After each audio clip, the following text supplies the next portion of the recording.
Kira-kira apa sih perbedaan anak yang terlambat berbicara dengan anak autism? Anak terlambat bicara itu biasanya istilah kerennya ya, speech delay ya.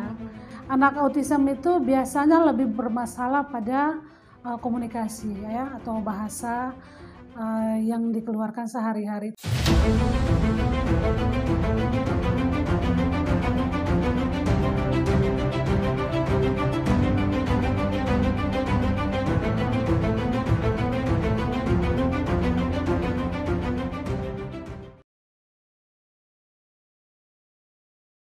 Oke kawan-kawan, kembali lagi di podcast JCC Network. Narasumber kita kali ini adalah seorang praktisi untuk anak kebutuhan khusus, yaitu Kawalde Nakfi. Halo Nani. Halo, gimana kabarnya Kawalde? Puji Tuhan, sehat, baik. Nani gimana kabarnya? Puji Tuhan, baik juga. Terima kasih ya Nan.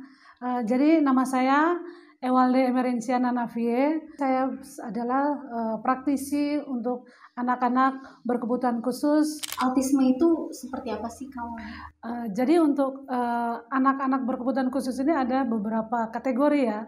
Biasanya orang-orang pada umumnya mengenal dengan ketunaan. Biasanya ada tunanetra, tunarungu wicara, tunagrahita, tunadaksa, dan ada juga namanya tunaganda. Kita akan bercerita mengenai autism ya.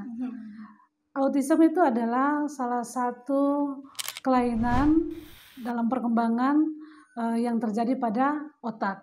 Itu biasanya pada manusia umumnya. Sedangkan tadi Nani menyebutkan juga kan ada Down syndrome ya. Down syndrome itu juga salah satu masuk dalam kategori tunagrahita. Antara autis dan tunagrahita itu atau Down syndrome itu berbeda. Kalau anak autis itu biasa yang terkena adalah otaknya, gangguan pada sarafnya, sedangkan kalau untuk Down syndrome itu biasanya kelainan pada kromosom, kayak gitu. Faktor apa sih kalau yang mempengaruhi anak tersebut terkena autism? Jadi sejauh ini anak autism itu ada beberapa faktor yang menyebabkan mereka menjadi seperti itu. Yang pertama karena mungkin juga genetik ya. Jadi genetik itu orang tua dengan kasus autism itu bisa melahirkan anak yang dengan kasus yang sama autism juga. Lalu kedua adalah gangguan faktor lingkungan. Yang mempengaruhi ada faktor lingkungan yang berkaitan dengan polusi udara atau mungkin juga penggunaan obat-obatan pada ibu hamil ketika mamanya mengandung. Lalu ada juga faktor lain yang belum diketahui hingga saat ini.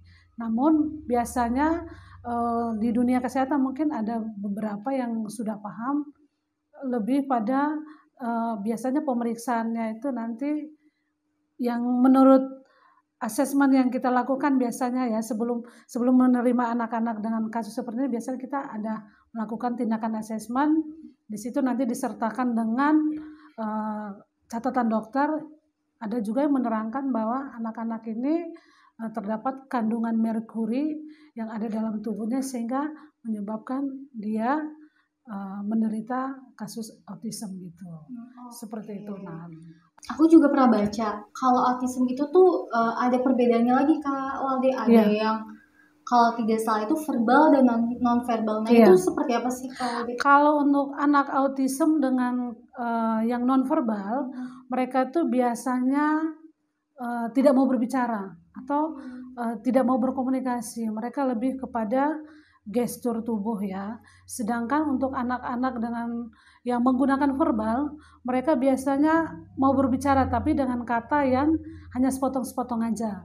Seperti itu. Nah, biasanya untuk mengetahui anak ini menderita kasus autism ini biasanya tentu ada penanganan dokter ya. Mereka harus melakukan pemeriksaan biasanya di klinik tumbuh kembang atau dokter-dokter spesialis anak. Nanti di situ bisa diketahui bahwa anak ini menderita autism.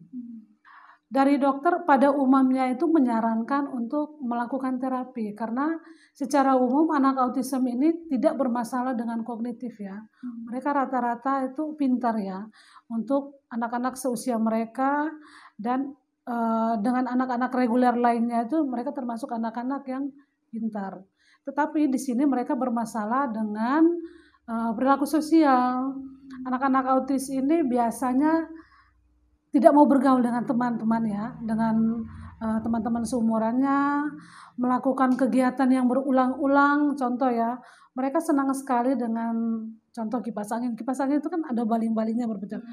Kalau anak autis itu senang sekali melihat itu, atau ban mobil, roda mobil itu yang berputar, mereka biasa senang itu dengan namanya kejadian yang berulang-ulang itu mereka senang sekali. Lalu tindakan yang dilakukan seperti yang tadi saya katakan adalah biasanya dokter menyarankan untuk melakukan terapi. Terapi yang dilakukan itu biasanya jangka panjang dan berkesinambungan seperti itu. Kira-kira apa sih perbedaan anak yang terlambat berbicara dengan anak autism? Anak terlambat bicara itu biasanya istilah kerennya ya, speech delay ya. Lalu apa bedanya anak speech delay dan anak autism? Anak autism itu biasanya lebih bermasalah pada komunikasi ya, atau bahasa yang dikeluarkan sehari-hari itu nanti kaitannya dengan komunikasi kita kayak gini ya. Kalau itu komunikasi dua arahnya itu biasanya terlambat. Jadi speech delay dan autism itu sesuatu hal yang berbeda.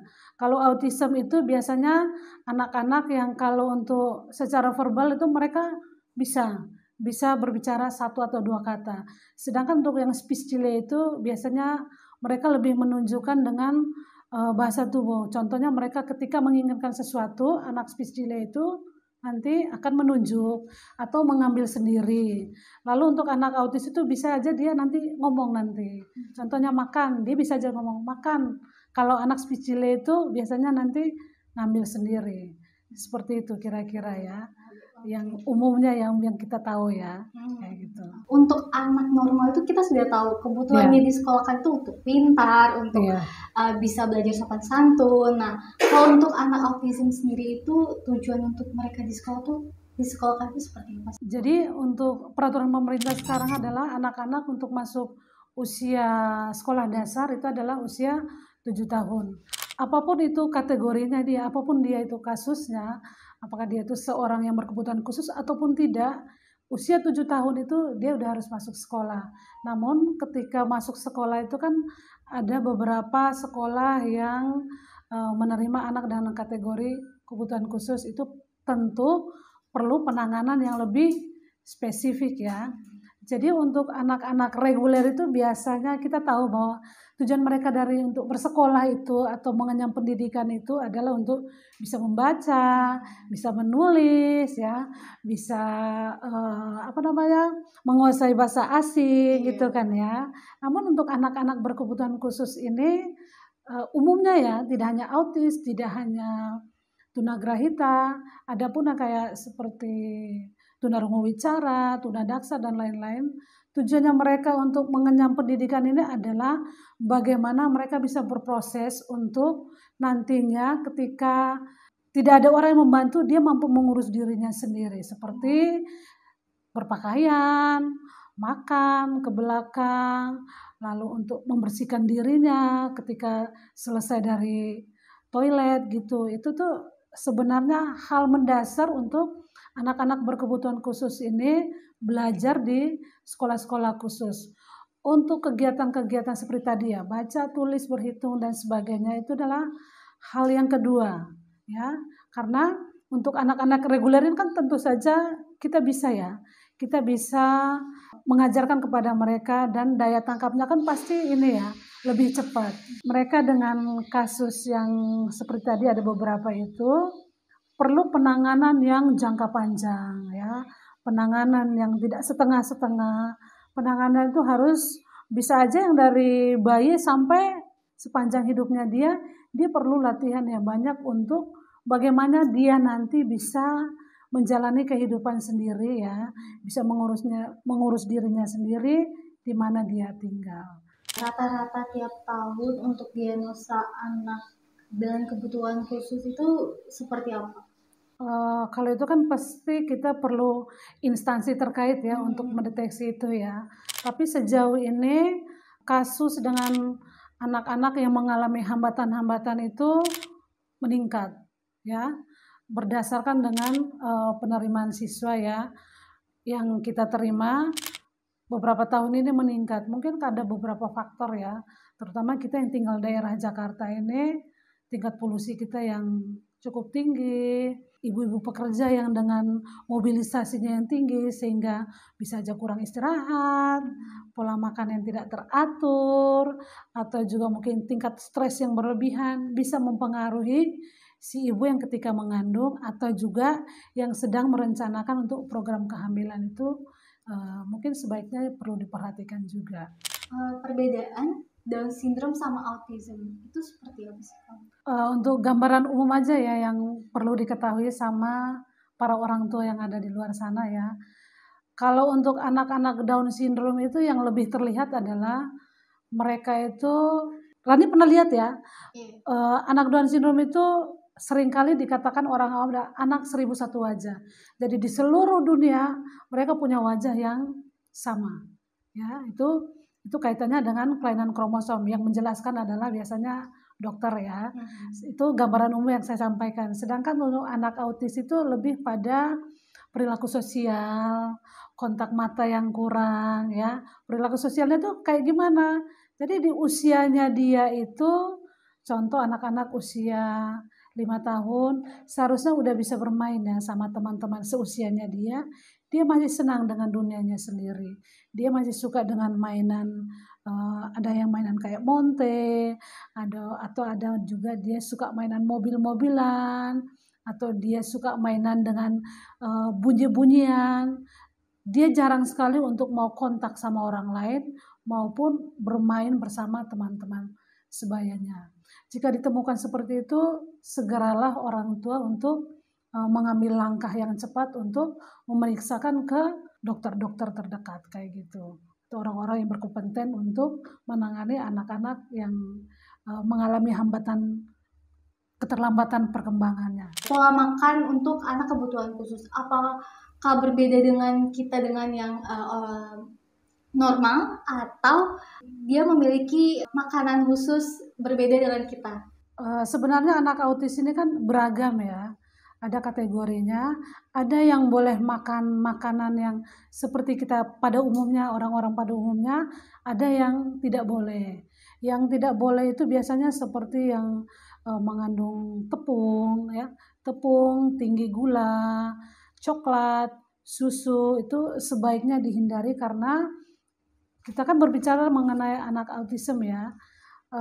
Mereka yang dengan kasus autism ini ketika mengkonsumsi makanan tinggi gula, makanan yang tepung-tepung, itu bisa mengakibatkan efeknya itu bisa lama ya.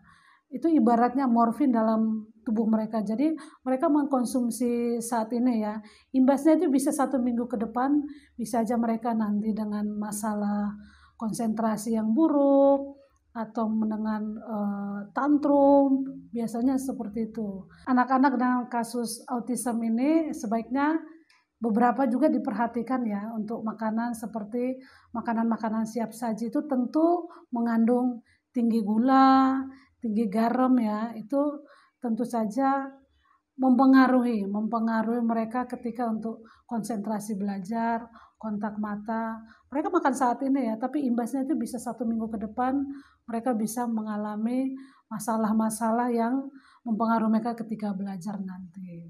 Jadi sebaiknya orang tua di luar sana sudah mulai harus jeli ya melihat perkembangan anak-anaknya. Jika ada yang terasa kurang atau mungkin dilihat anaknya terlambat di usia perkembangannya dia, jangan sungkan-sungkan untuk segera menghubungi dokter-dokter yang terkait atau klinik tumbuh kembang untuk diperiksakan lebih lanjut.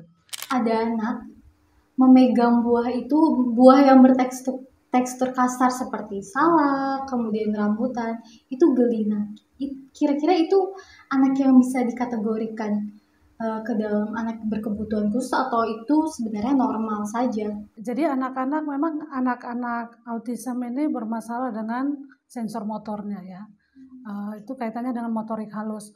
Mereka itu nanti terasa geli ketika memegang kulit kayu, kulit salak, ataupun kayak memegang pasir, memegang Play-Doh ya, itu pasti mereka akan menolak dan itu perlu latihan ya.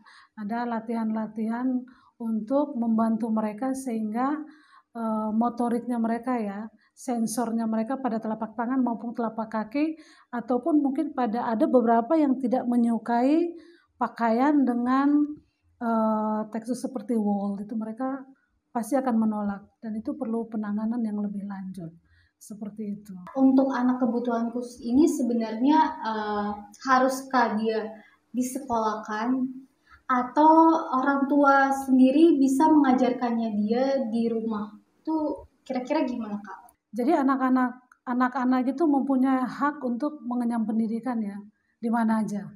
Dia berhak untuk sekolah. Ketika orang tua mengetahui bahwa dia mempunyai hambatan seperti itu, orang tua pasti tentu saja mulai harus membangun relasi dengan orang-orang di sekelilingnya atau berusaha mencari informasi. Di samping dia bersekolah, dia tentu harus mendapatkan penanganan yang lebih. Contohnya seperti tadi itu adalah terapi untuk anak-anak autism itu biasanya terapi perilaku atau mungkin terapi bicara bagi mereka yang secara nonverbal ya, mereka yang tidak mau berbicara itu biasanya nanti latihan terapi bicara, dan tadi karena kelainan perilaku mereka tentu harus latihan juga atau terapi perilaku. Kira-kira sekarang kalau dia tuh aktivitasnya ngapain aja sih, Kak, sekarang nih? Saya juga berkecimpung di dunia pendidikan. Saya menangani anak-anak dengan masalah tunagrahita dan autism. Saya adalah salah satu tenaga pendidik terapi bicara di sekolah, dan juga saya membuka les untuk anak-anak dengan kasus-kasus tadi. Jadi untuk mereka yang belum masuk ke usia sekolah itu kita nanti membangun komunikasi lagi. Jadi orang tua meminta saya untuk melanjutkan latihan di rumah karena umumnya anak-anak ini ketika berlatih dengan orang tuanya sendiri mengalami masalah besar, mengalami kendala, mereka lebih banyak tidak mau mengikuti perintah orang tua, bahkan tantrum. Jadi orang tua seringkali meminta saya untuk ke rumahnya mereka untuk melanjutkan latihan-latihan di rumah. Tapi mereka tetap juga, ada juga yang bersekolah, setelah selesai sekolah, saya akan melanjutkan juga latihan di rumah. Kalau ada beberapa anak kebutuhan khusus itu tantrum ketika mereka bersama orang tuanya, tapi ketika mereka ditangani oleh yang ahlinya, itu mereka mau nurut. Nah, kira-kira itu kenapa sih? Jadi beberapa orang tua ini juga mengalami kesulitan ya ketika menghadapi mereka.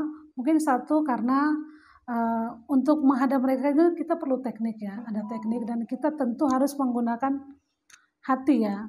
Ketika melakukan pekerjaan ini tidak dengan hati, tentu kita akan ditolak, dan itu saya udah melaksanakannya. Ketika saya lagi nggak enak atau suasana hati saya lagi galau, ketika saya bertemu dengan anak-anak pasti nggak akan mau. Tapi suasana hati saya lagi baik atau lagi gembira, dengan sendirinya itu anak-anak nanti mau ya, mau untuk ketika belajar atau disuruh untuk melakukan sesuatu yang sifatnya edukasi, mereka mau menuruti. Dan juga saya mengobservasi ya beberapa hal yang menjadi hal yang orang tua sepertinya takut atau tidak mampu menangani anak-anak ini ya. Anak-anak ini juga jangan salah ya, mereka mempunyai insting yang kuat ya. Ketika disuruh belajar, mereka juga merasa bahwa ini adalah orang tua saya yang mengajar ya, memberi saya latihan, dan itu seringkali mereka menolak. Mereka tantrum, dan orang tua yang suka kadang-kadang, aduh saya nggak tega nih, anak saya udah nangis, anak saya udah guling-guling, ya udah deh, saya nyerah. Dan itu adalah senjata untuk anak-anak menolak ketika latihan bersama orang tua. Sebenarnya orang tua pun bisa melakukan sendiri atau melatih anaknya di rumah untuk melakukan penanganan pembelajaran yang sifatnya adalah melanjutkan kegiatan dari sekolah untuk dilanjutkan di rumah, adalah berikanlah rasa kasih sayangmu kepada anak yang sifatnya mendidik ya. Ketika anak menginginkan sesuatu, maka kamu harus memberikan sesuatu juga kepada dia yang kamu beri pemahaman bahwa apa yang kamu mau akan saya lakukan atau saya akan berikan. Yang penting kamu mau melakukan tugasmu seperti belajar atau melanjutkan tugas dari sekolah. Hal itu dilakukan berulang-ulang, pasti anak-anak mungkin bisa. Tapi semua kembali lagi kepada orang tua masing-masing ya. Anak dengan kebutuhan khusus ini bisa berkeluarga tidak ya? Jadi anak-anak kasus autism ya tadi seperti kita katakan, mereka ini tentu saja secara biologis itu mereka bisa membangun rumah tangga ya. Mereka bisa mempunyai anak, bisa mempunyai istri dan bisa mempunyai anak. Hanya resikonya adalah harus mungkin nanti perlu penanganan lebih lanjut ya, karena yang ditakutkan adalah nanti ketika melahirkan anaknya nanti takutnya kasusnya sama seperti orang tuanya. Secara umum mereka bisa berkeluarga kok, tetapi harus perlu pendampingan ya, perlu pendampingan yang lebih spesifik lagi sehingga nanti bagaimana ke depannya tidak terjadi sesuatu hal yang seperti orang tuanya, kira-kira seperti itu. Bagaimana peran pendidik dalam berkolaborasi dengan orang tua, terapis, dan profesional lain dalam mendukung kebutuhan pendidikan untuk anak-anak dengan autism sendiri? Jadi untuk kita sebagai guru ya, guru itu tentu kita membangun komunikasi dengan orang tua tentang perkembangan anak-anaknya. Kegiatan-kegiatan yang biasa kita lakukan adalah kita meminta kepada orang tua untuk melanjutkan kegiatan yang kita lakukan di sekolah, latihan-latihan yang kita lakukan di sekolah, sebaiknya dilakukan di rumah juga. Karena apa? Anak-anak ini perlu penanganan tujuannya jangka panjang. Jadi tidak hanya saat ini, tapi mereka perlu penanganan yang lebih lanjut sehingga keberlangsungan hidup mereka di masyarakat nantinya tidak menyusahkan banyak orang. Seperti tadi, mereka mampu untuk mengurus dirinya sendiri, bagaimana mereka mampu untuk bersosialisasi dengan orang-orang yang ada di lingkungannya dia. Dan ada juga beberapa orang tua tidak hanya menyelesaikan di rumah, tapi mereka juga mencari terapi lagi untuk anak-anak ini juga mengisi waktunya mereka supaya keberlangsungan hidup mereka itu nantinya tuh baik. Jadi tidak hanya di rumah ya. Jadi di sekolah mereka udah latihan, udah belajar, akan dilanjutkan di rumah. Lalu nanti juga ada terapis untuk mereka latihan lebih lanjut. Pesan untuk para orang tua untuk mengantisipasi, kemudian juga untuk para keluarga muda nih yang nantinya mereka akan memiliki anak, kalau misalnya mereka memiliki anak dengan berkebutuhan khusus itu seperti apa?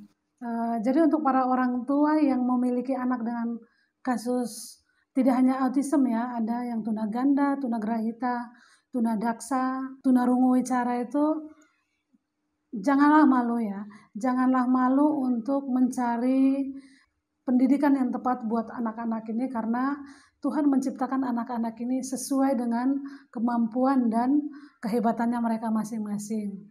Ketika kita melayani mereka dengan tulus, melayani mereka dengan sungguh-sungguh dengan memberikan pendidikan yang tepat untuk mereka, tentu Tuhan akan melihat, Tuhan akan membalas semuanya itu menjadi lebih baik. Untuk para orang tua muda ya, para ibu-ibu muda yang ingin mempunyai anak, belajar untuk memulai pola hidup yang sehat ya, hindari stres, banyak istirahat, olahraga, itu akan mempengaruhi kualitas hidup kita dan bagaimana kita mempersiapkan diri untuk mempunyai buah hati. Oke, terima kasih Kak Lade atas waktunya sudah mau sharing pengalaman dan pengetahuannya. Semoga bisa bermanfaat untuk teman-teman yang nonton. Oke teman-teman, jangan lupa subscribe, like, dan komen untuk JCC Network. Dengan saya Maharani, sampai jumpa di video-video berikutnya. Terima kasih.